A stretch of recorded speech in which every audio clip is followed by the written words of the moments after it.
Good evening. Welcome to Tales of the Loch. I'm your host, Nessie. Tonight's story will be Alice in Wonderland. Chapter 1. Down the Rabbit Hole. Alice was beginning to get very tired of sitting by her sister on the bank, and of having nothing to do. Once or twice she had peeped into the book her sister was reading, but it had no pictures or conversations in it. And what is the use of a book, thought Alice, without pictures or conversations? So she was considering in her own mind, as well as she could, for the hot day made her feel very sleepy and stupid, whether the pleasure of making a daisy chain would be worth the trouble of getting up and picking the daisies, when suddenly a white rabbit with pink eyes ran close by her. There was nothing so very remarkable in that, nor did Alice think it so very much out of the way to hear the rabbit say to itself, oh dear, I shall be too late." When she thought it over afterwards, it occurred to her that she ought to have wondered at this, but at the time it all seemed quite natural. But when the rabbit actually took a watch out of its waistcoat pocket and looked at it, and then hurried on, Alice started to her feet, for it flashed across her mind that she had never before seen a rabbit with either a waistcoat pocket or a watch to take out of it, and burning with curiosity, she ran across the field after it, and was just in time to see it pop down a large rabbit hole under the hedge. In another moment down went Alice after it, never once considering how in the world she was to get out again.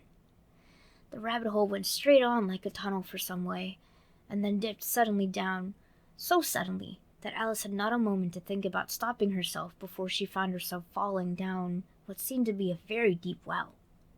Either the well was very deep, or she fell very slowly, for she had plenty of time as she went down to look about her, and to wonder what was going to happen next.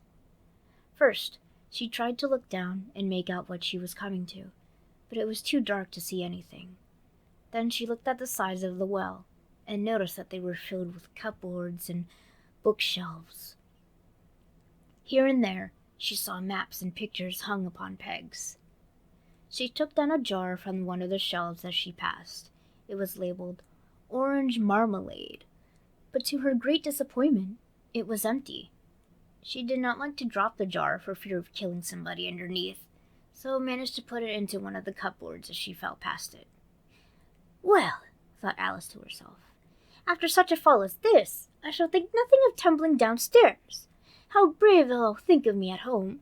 Why, I wouldn't say anything about it, even if I fell off the top of the house. Which was very likely true. Down, down, down. Would the fall never come to an end? I wonder how many miles I've fallen by this time, she said aloud. I must be getting somewhere near the center of the earth. Let me see, that would be 4,000 miles down, I think. For you see, Alice had learned several things of the sort in her lessons in the schoolroom, and though this was not a very good opportunity for showing off her knowledge, as there was no one to listen to her, it was still very good practice to say it over. Yes, that's about the right distance, but then I wonder what latitude or longitude I've got to. Alice had not the slightest idea of what latitude was, or longitude either, but she thought they were nice grand words to say. Presently she began again. I wonder if I shall fall right through the earth. How funny it'll seem to come out among the people that walk with their heads downwards. The antipathies, I think. She was rather glad there was no one listening, this time, as it didn't sound at all the right word. But I shall have to ask them what the name of the country is, you know. Please, ma'am, is this New Zealand or Australia? And she tried to curtsy as she spoke. Fancy curtsying as you're falling through the air. Do you think you could manage it? And what an ignorant little girl she'll think me for asking. No, it'll never do to ask. Perhaps I shall see it written up somewhere. Down, down, down.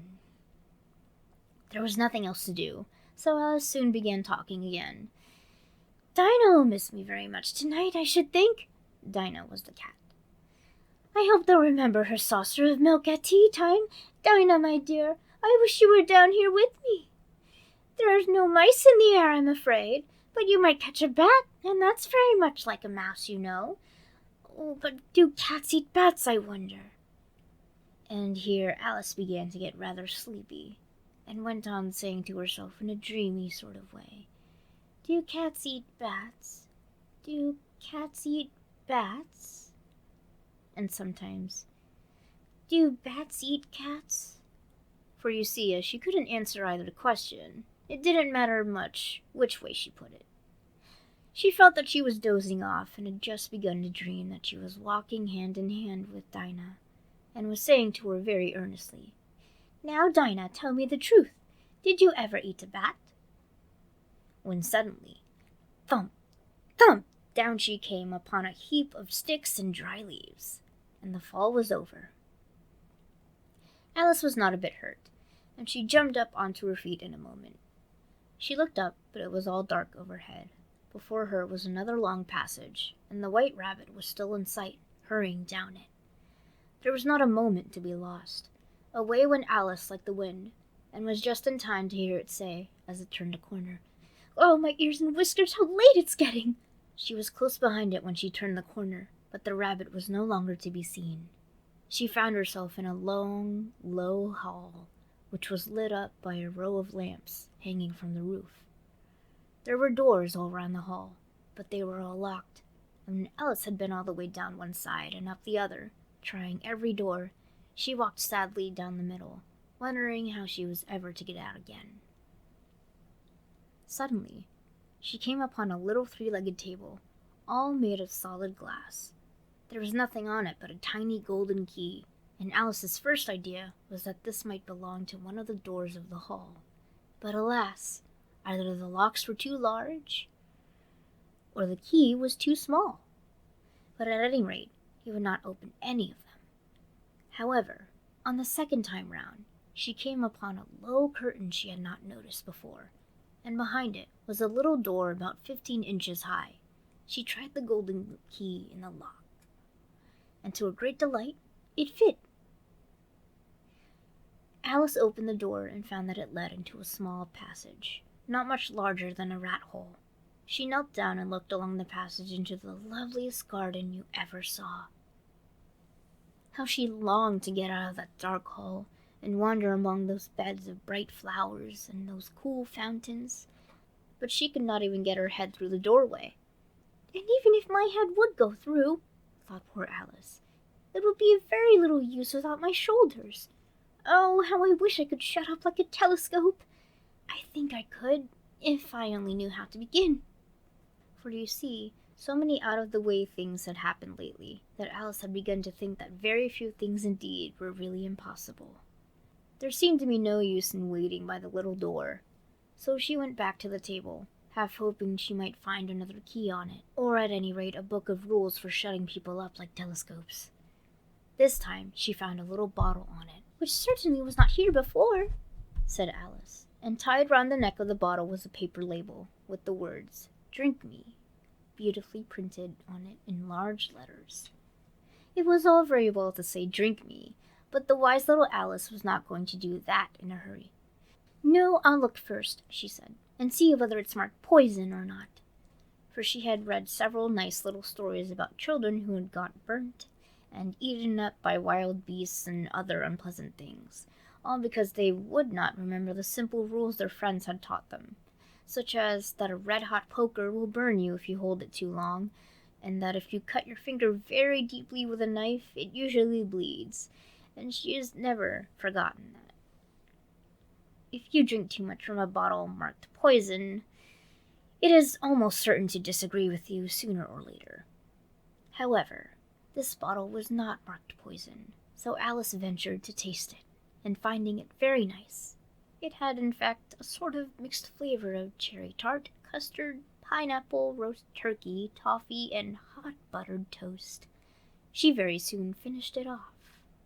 What a curious feeling, said Alice. I must be shutting up like a telescope. And so it was indeed. She was now only 10 inches high, and her face brightened up at the thought that she was now the right size for going through the little door into that lovely garden. first, however, she waited for a few minutes to see if she was going to shrink any further. She felt a little nervous about this.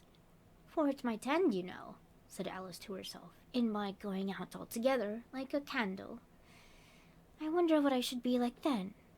And she tried to fancy what the flame of a candle looks like after the candle is blown out, for she could not remember ever having seen such a thing. After a while, finding that nothing more happened, she decided on going into the garden at once.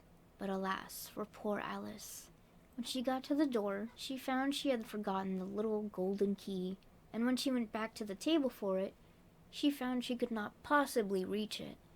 She could see it quite plainly through the glass, and she tried her best to climb up one of the legs of the table, but it was too slippery, and when she had tired herself out with trying, the poor little thing sat down and cried.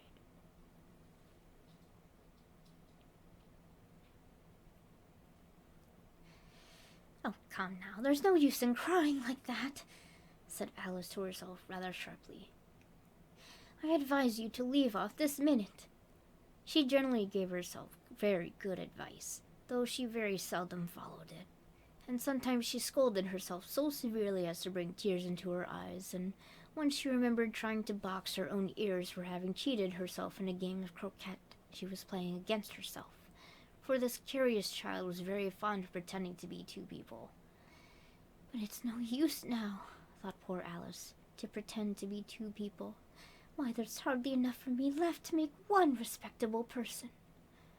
Soon her eye fell on a little glass box that was lying under the table. She opened it, and found in it a very small cake, on which the words, "Eat me," were beautifully marked in currants. "Well, I'll eat it," said Alice. "And if it makes me grow larger, I can reach the key. And if it makes me grow smaller, I can creep under the door. So either way I'll get into the garden, and I don't care which happens." She ate a little bit, and said anxiously to herself, which way, holding her hand on top of her head to feel which way it was growing, and she was quite surprised to find that she remained the same size. To be sure, this is what generally happens when one eats cake, but Alice had got so much into the way of expecting nothing but out-of-the-way things to happen, that it seemed quite dull and stupid for life to go on in the common way. So she set to work, and very soon finished off the cake.